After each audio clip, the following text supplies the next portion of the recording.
الغرب الرزقان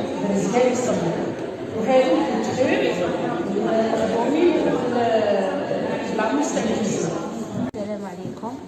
اسمي زيان هدى، حرفية في مجال الورد. المعرض هذا معناتها جا في وقته، حاجة مليحة لينا حنا الحرفيات. لهم الصحة والدوام والعافية، وإن شاء الله مزيد من التألق والازدهار إن شاء الله يا ربي. الاسم الكريم عوان صوفيا، مكونة في مادة هذه البيغلاج والاكسسوارات. نخدموا كل ما هو صدور وهراني وبلوزات وكامل. اولا نشكر السيده بهيجه البقلي على هذه الالتفاته تاعها، مديره اكاديميه BMB انترناسيونال. نشكرها بزاف على وقفتها معنا، وكانت الحمد لله قد الكلمه تاعها وهي واقفه معنا وحابه تبين لنا وان شاء الله حنايا ما نسمحوش في الحرف تاعنا، ودائما نوصلوا بلادنا لاعلى المراتب ان شاء الله يا رب. نقول لهم اولا اسقاس مقاس، وان شاء الله نتمنى من كل وحده توقف مع روحها وتوصل الحرفه تاعها، لانه بلادنا عندها بزاف حرف لازم يبانوا ولازم نبينوا التقاليد تاعنا وما نخلوهاش تندثر. واشغال يدويه، ابداعات فيهم عندهم طابع قبائلي، هي نبازيو على الخيشه نخدموا بها. الخيشه كانوا يخدموا بها بكري بزاف، كانت اداه يعني يجيبوا فيها سلعه وكان بعد ولاو يديروا لها ريسكلاج ويخدموا بها حاجه تشبه حاجه للدار. ومن بعد تطورت ولات تباع دي كوبون، خاطش ولات بزاف يستعملوها في لي زارتيكل كيخدموا بها كيما هكا سيكان ولا شبيحات تاع الطاويله، زعما ميم هكا تاع رمضان ولا زعما باش يشبحوا كيف العفيه تاع الناير، ولاو يديروا هكا يخدموها بيضه بالالوان، خاطر يستعملوها بزاف في الاشغال اليدويه. النيه تاعنا ان نوروا لولادنا ونعلموا ولادنا الصناعه تاعنا والتقاليد تاعنا والحرفه تاعنا والالوان تاعنا والماده الاوليه اللي في البلاد، ونعلموهم بلي بلادنا فيها الخير وحنا نفرحوا بالخير هذاك اللي يجي.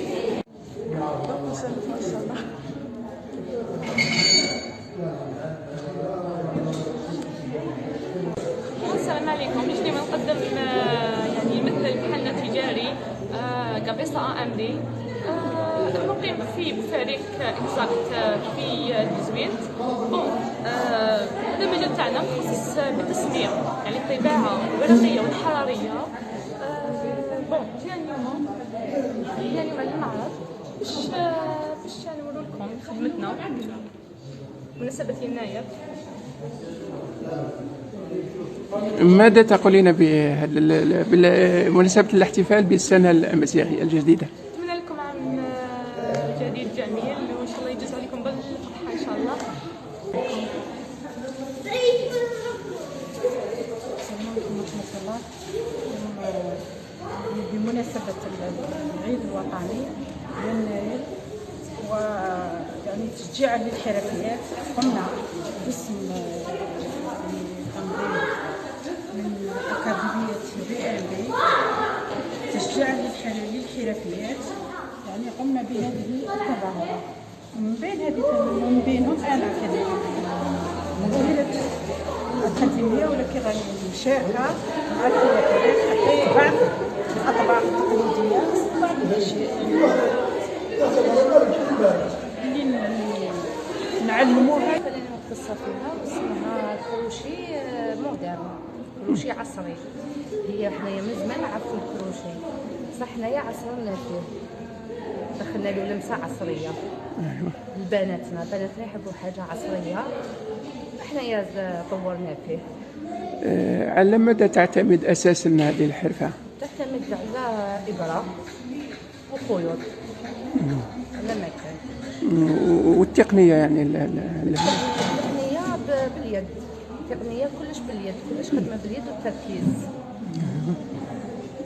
وكيف كان لك ولوج هذه الحرفة؟ هل هناك اعتماد مسبق على بعض من سبقوك ربما إلى هذه الحرفة؟ سبقوني، أنا تعلمت على الأم تاعي، هي علمتني لاباز، هي علمتني لاباز تاع الكروشي. من بعد انا طورت فيها مع التطور تاع الخيط، تبدلت التقنيه تاع الكروشي، ولينا نجيبوا الخيط مستورد من الخارج، صافي ولينا نخدموا حاجات جدد. نقول لهم سنه خير ان شاء الله، سنه تدخل علينا بالخير والربح ان شاء الله، مزيد من التألق. جمال الكحل مرحبا بك، شرفتنا. يسلمها له صديق عمره مسيو سليم سلامي. تفضل. دي كورونا دي. وجد وراك صوروا وجد. يومي 12 و13 من يناير، أي احتفالية يناير الذي يحتفل بها الشعب الجزائري بكل سنة، أو تحتفل بها شمال إفريقيا، لأن يناير ماهوش فقط في الجزائر، راهو في الجزائر، في تونس، في ليبيا، في المغرب، شمال إفريقيا ككل. لك منا كل التقدير أستاذي.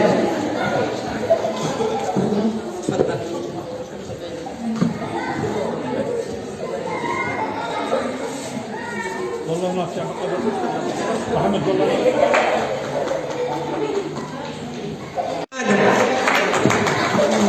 لك منا كل التقدير أستاذي. تفضل.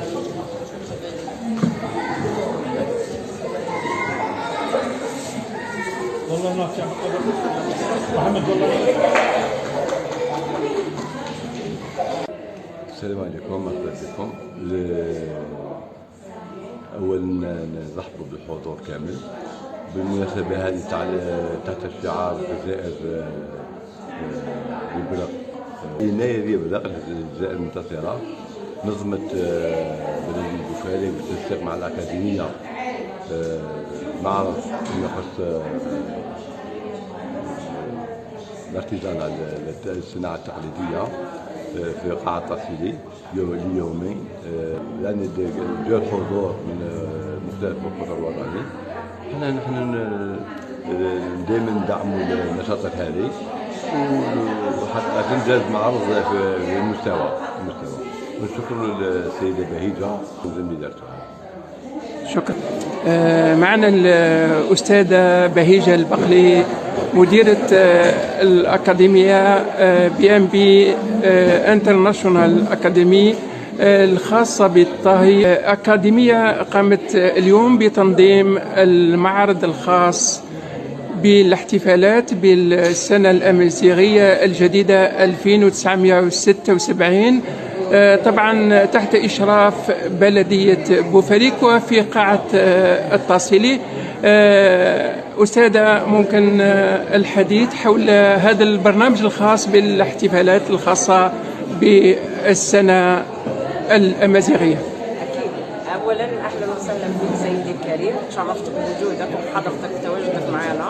اليوم متواجدون جميعا بقاعة الترسيلي ببلدية بوفريك كل سنة عن طريق رئيس مجلس بلدية بوفريك بإقامة المعرض الثقافي الخاص بتظاهرة يناير ببلدية بوفريك تابع في قاعة الترسيلي. كان على مدار يومين، أمس 12 من يناير واليوم 13 من يناير. سعدت أكيد بهذا اللقاء. اللقاء كان يخص جمع العديد من أعضاء أو من عضوات أكاديمية BNB الدولية الناشطة دوليا ووطنيا بكل اعتماداتها الدولية كانت أو حتى الوطنية، في إظهار مواهب شبابنا كما نقولوا بالدارجة أستاذي الكريم، حريرنا ورجالنا من جميع المهن من جميع الفئات.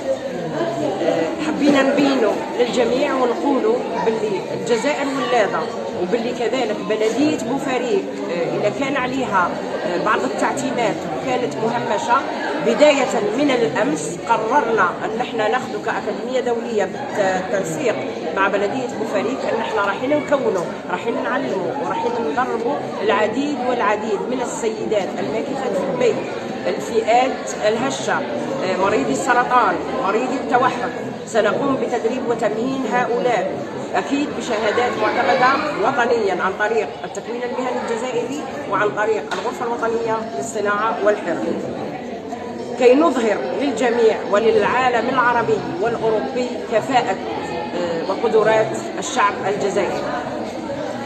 ماذا تقولين بالمناسبة، خاصة أن الاحتفال بيناير اللي هو رأس السنة الأمازيغية اللي هي ترمز إلى بداية الموسم الزراعي أو الفلاحي، ماذا تقولين بالمناسبة؟ أقول لجميع إخواننا وأخواتنا الأمازيغ أسقاس أمجاس، كل عام وأنتم بخير، الله يجعله عام خير علينا جميعا كجزائريات إن شاء الله. اليد في اليد شعارنا لهذا اللقاء أو لهذا المعرض الثقافي كان الجزائر الراقية الجديدة المتطورة في حلتها الجديدة، وهي يدا في يد معا لنرتقي إن شاء الله. شكرا جزيلا. شكرا لك أستاذ. معنا الشاف الدولي لطفي أسعدي، كان ضيف شرف في المعرض الخاص بالاحتفالات بالسنة الأمازيغية 2976 بقاعة التصيلي ببلدية بوفريك. ماذا تقول بهذه المناسبة؟ بسم الله الرحمن الرحيم. شرف لي أن أحضر في هذه المناسبة الكريمة لتبين الهوية الجزائرية، الهوية التي الإنسانية، هوية أمازيغية راسخة منذ القدم. ممكن ولو في عجالة، هل هناك خاصة وأنت مختص في الحلويات، هل هناك في الآفاق برنامج خاص لمعرض ربما دولي أو مشاركة دولية؟ ان شاء الله مع التنسيق مع الاكاديميه ان شاء الله يكون مناسبات دوليه ان شاء الله نكون نشاركوا فيها ان شاء الله ومن خلال احسن تمثيل الجزائر. وماذا تقول للحرفيين خاصه بمناسبه الاحتفال براس السنه الامازيغيه؟ اولا نشكر بلديه بوفريك اللي خلت الحرفيين يبانوا ان شاء الله، ماشي المره الاخيره اللي راح تكون في دائما في المناسبات هذه باش يبانوا الحرفيين، وحنا عندنا الحرفيين، عندنا الحرفه يعني في ايدنا كاينه، لازم البرك اللي يوريها للناس ويبينها للناس باش يعرفوا انها اكثر واكثر. شكرا جزيلا.